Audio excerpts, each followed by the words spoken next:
Coffee's extra good when you have it in your husband's favorite cup.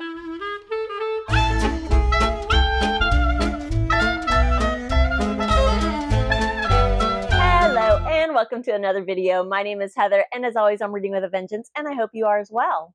Happy New Year! I know I've said that in another video, but this is actually my first recording in the new year. So for realsies, Happy New Year. How's everybody's reading doing so far? Spoiler alert, I've read my first book of the year and it's a 5-star.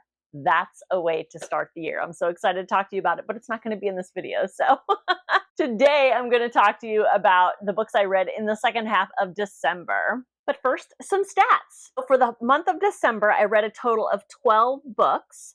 And to catch you up on the books that I read and talked about in my mid-month wrap-up, I read Hyde, Frankenstein, Gilead, and Every Morning the Way Home Gets Longer and Longer, Incendiary, Brave New World graphic novel, and I Must Betray You. Out of the 12 books I read in December, 8 were from women authors. I read 8 physical books and 4 audiobooks. My ratings were all over the place. 7 out of the 12 books were either a 3 or a 3.5 stars, so kind of middle of the road for me. But I read 1 4-star, 1 4.5 star. That 4.5 star happened to make it to my best of 2022. And then I had 1 1.5 star and 2 1-star books. So the good news is I've already talked about in my mid-month wrap-up the books that scored lower than 3 stars. So all the books I'm going to talk to you in this video are 3 stars and above. The first book that I read in the second half of December is Life After Life by Kate Atkinson. This was a chunker of a book. This is over 500 pages, I want to say. I thought I was going to get caught up in reading this book, and I thought I was going to have only 2 books to talk to you about at the end of December, because the book that I was listening to, which I'll talk about in a minute, was also like over 20 hours long. It was a chunker as well. So I thought, man, at this rate, I'm only going to talk about 2 books. I was able to finish this and the other and read a few more. This is my first Kate Atkinson book, and I picked this one. Well, I think when I got this book, it was a cover buy, because I thought it was just a beautiful and interesting cover. And then I read the premise, and I thought it was a very interesting premise as well. And people talk a lot about Kate Atkinson. This one in particular, a lot of people really love this book. I didn't hate it. This follows Ursula, and she is born in 1910 in the UK, I believe, to a wealthy family. This follows her life as she lives and dies over and over again.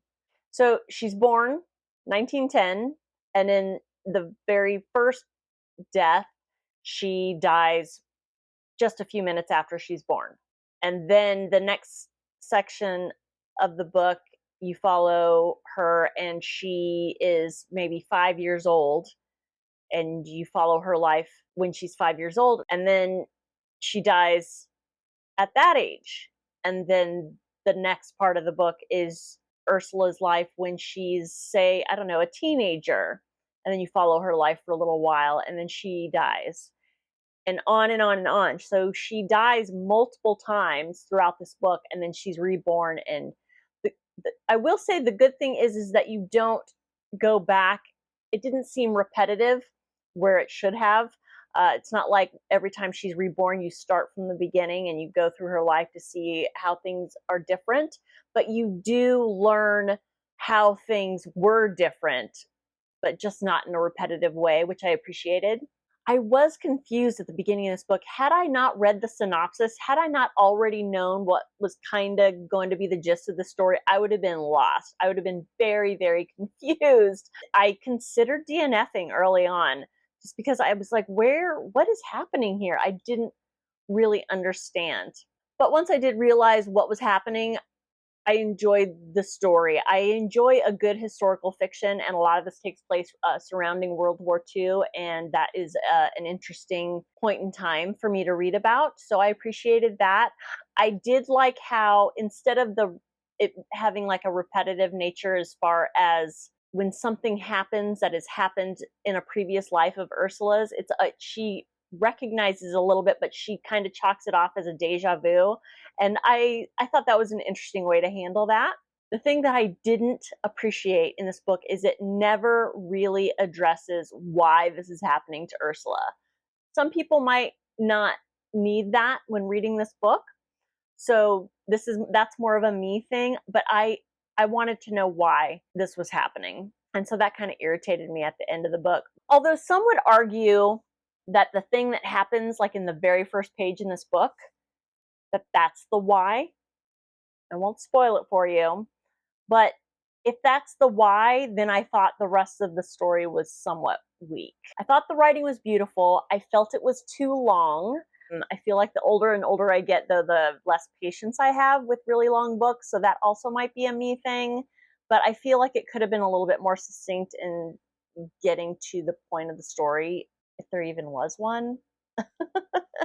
But considering this is a book and a story about one specific character and mainly only her, I feel like I should be more connected to her, and I just wasn't. I really wanted to love this more than I did. I gave this book 3 stars. The next book I read in the second half of December is Who is Maud Dixon by Alexandra Andrews.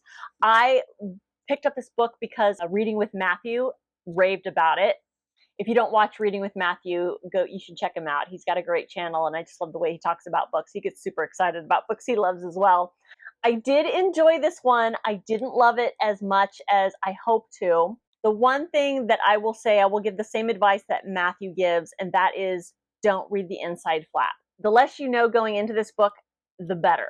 So my synopsis of it is going to be somewhat vague, but it's going to be on purpose. But this follows Florence, who works in the publishing industry, and she wants to be a writer, and she's struggling, and for reasons she gets this opportunity to go work as an assistant to a very successful writer, Maud Dixon. And Maud Dixon is actually a pseudonym, so nobody knows who Maud Dixon is, and that's part of the story. And when Florence goes to meet Maud Dixon, she is kind of surprised by this woman that she meets. She doesn't come off as a successful writer in the way Florence expected her to. And then Maud Dixon takes Florence on this trip to Morocco, I believe it is, for research on her next book. Things go terribly wrong, and the story goes from there. I will say this book started off somewhat slow because you're getting to know Florence, and I think that is important. It serves a purpose because you really need to get to know Florence to be able to get on board with what she does. There were a couple of there was one plot twist that I kind of figured out early on. I'm not sure if you're supposed to figure that out, but it didn't ruin anything for me. There was a pretty significant twist towards I don't even know where it was, but there was a significant twist that I didn't figure out. However, there was a twist that I thought was coming that I think should have come, but it didn't work out, and I can't tell you what I thought might be a twist, but it didn't work out because I don't want to spoil it. But the twist that is in here is pretty good. This story reminded me of The Plot by Jean Hand Korelitz. It had those vibes for me. I would say this was a slow burn at the beginning, and it had some characters that I thought were somewhat unnecessary, but the twists were worth it. Not mind-blowing, but I would recommend this book. It's definitely well written, and seeing as this is a debut novel, I would say that this author is someone to watch. I will definitely be reading what she has coming up because she definitely has potential to be a really, really great thriller writer. But as far as this being a debut novel, I think it's a pretty good start. I gave Who is Maud Dixon 3.5 stars. The next book I read in the second half of December is The Lincoln Highway by Amor Towles.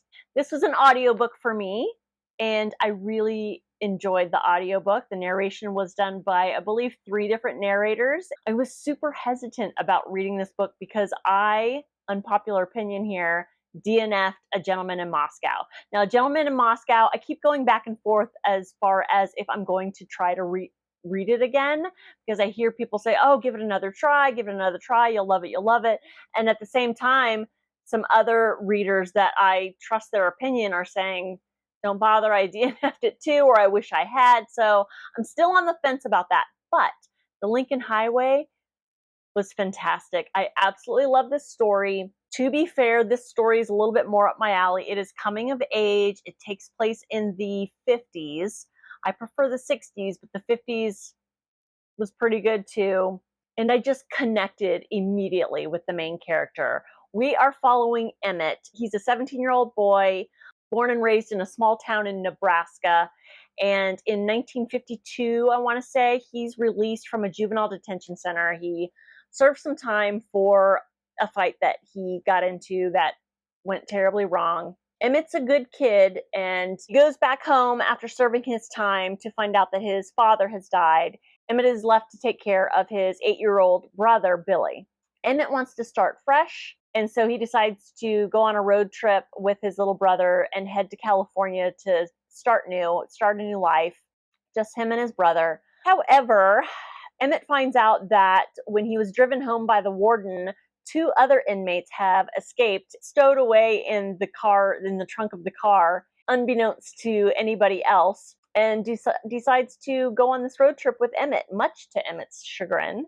But these 2 other inmates, we have Duchess and Wooly. Duchess is a charismatic, kind of a con artist, though with good intentions. I would call his character morally gray. He does some shady shit, but he does it thinking that he's doing the right thing. So I don't know if that's even worse or not. But anyway, you follow these 4 people as they get on the road and they come across multiple obstacles, and you meet a bunch of characters, but it's not in a way that you're confused by so many characters. I did read some reviews, people who didn't like this because there were so many digressions, so many side stories, because every time you met a new character in this book, you kind of learned their backstory and the things that happened to them that led them to where they were when Emmett and his clan come across them. But I didn't look at it that way. I really enjoyed these side characters and these little side plots and these anecdotes. There was a ton of them, but I enjoyed it. And you never really lose sight of the main plot of the story. It's told in multiple perspectives, but mostly it's from Emmett's point of view or Duchess's point of view. But there's a couple of smatterings of different characters that you get their point of view. One of which is Sally, which is Emmett's childhood friend, and she is a hoot. I absolutely loved Sally. When you read it, you'll know why. But I felt like the characters leapt off the page. I thought it was very well written, and I was engaged from page 1 to the very end. I absolutely loved it. It made it onto my top 22 in 2022 list by the skin of its teeth. I gave The Lincoln Highway 4.5 stars. The next book I read is 84 Charing Cross Road by Helene Hamp. I listened to this, and I'm really glad that I did. This is nonfiction. It is a collection of letters between the author and a bookstore in London. The author, I believe, was living in New York City at the time. He initially sent a letter to a used bookstore, I believe called Marks and Company. Author is a collector of either special editions or rare editions, and she wrote a letter to this used bookstore seeking out a particular book. In doing that, she started kind of a pen pal relationship with the main bookseller, and it goes on for 10 years, if not a little bit longer, and she ends up getting to know the other employees of the bookstore, the wife of the man who she is mostly corresponding with. And it's just really sweet how this relationship between these people develop, and they've never met. It's all through letters, and it's all snail mail, because this happens from, I believe it starts from 1949 and it goes to, I want to say 1971. And she talks a lot about how she wants to go and meet everybody. She wants to take a trip to London and meet everybody, and they are excited to have her, but she runs into different obstacles and she never does make it to meet them all. But it's really sweet how this friendship develops through these letters. I'm really glad I listened to it, because listening to it, you get to know the author a little bit more, because of her personality really shines. And I don't even think she's the narrator of the audiobook, but whoever did the audiobook, I think, did her research, because the sassiness of what she writes in the letters comes through in her voice, and I really, really enjoyed that. And I really found it lovely how the kind of brash sassiness of Hamp's American personality is met with the dry British humor of the Marks and Company employees. Under other circumstances, it could have clashed, and it didn't here. It really just kind of went hand in hand, and I really enjoyed that.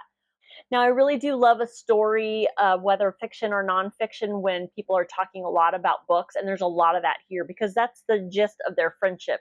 She is asking about books. She's talking about her love for books.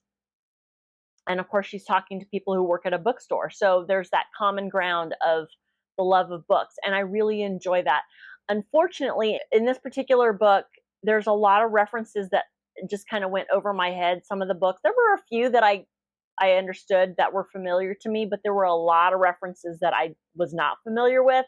And so I didn't get the enjoyment that, say, somebody else who's a little bit more schooled in, I don't know, maybe classics or higher brow literary work. So some of that kind of went over my head. But it's short. It was only a 2-hour audiobook, so I enjoyed it. It was sweet. I gave it 3.5 stars. And finally, the last book I read in the month of December, the last book that I read in 2022 was Mary Jane by Jessica Anya Blau. I got this from the library. I absolutely love the cover. See if I can get it without the glare. I mean, if that's not a 70s vibe, I don't know what is. Now, here's the thing with this book. This is one of those books where I struggled as far as rating it. And actually, there's a lot of books that I struggle with ratings, but I just don't talk about it, and I decided to talk about it now. There were things that I really enjoyed about this book, and there were things that I really didn't enjoy about this book. And I guess that's why we're here. That's why you have a Booktube channel, Heather. I'll tell you what it's about first. So this follows Mary Jane. She's 14 years old. It's 1974, I believe. Yeah. 1974. She's 14.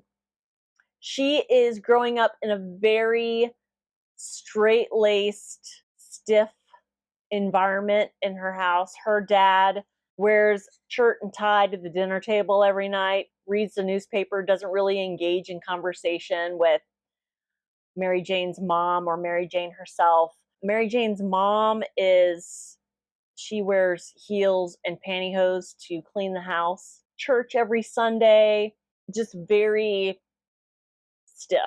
And as far as Mary Jane's mom is concerned, Mary Jane is going to learn how to cook and learn how to clean and find a husband.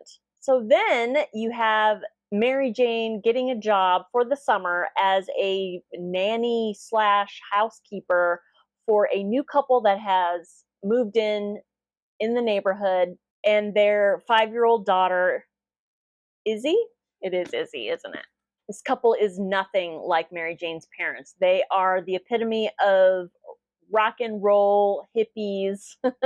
They're loud, they sing apropos of nothing, they are messy, the liberals of the 1970s. And Mary Jane goes to work for them, and Mary Jane starts to get an education. Because this couple, the father is a psychiatrist, and he just so happens he is treating a very famous rock star. And so the rock star comes, for purposes of privacy, comes to live at their house along with his movie star wife. And it's all very, very secret. And Mary Jane knows about it, but she's not allowed to talk about it. And she certainly can't let her parents know that she's under the same roof of this heathen rock star and his movie star wife. So this is basically the education of Mary Jane, and it's all told from the point of view of Mary Jane. So here's what I liked about this story. I loved the coming of age part of it, and it was also very, very nostalgic for me. In 1974, I was 5 years old, but I recognized a lot of what was mentioned in here, you know, the politics of the time and the music of the time. I thought it was very fun how, you know how Daisy Jones and the Six, a lot of people thought that it was kind of a true story, the way it was written, and people thought that it was based on Fleetwood Mac and the music of Fleetwood Mac. I thought it was really fun that the movie star wife in here, what was her name? Sheba. Was it Sheba? Why can't I remember names? Sheba. Sheba, I think, was kind of modeled after Cher.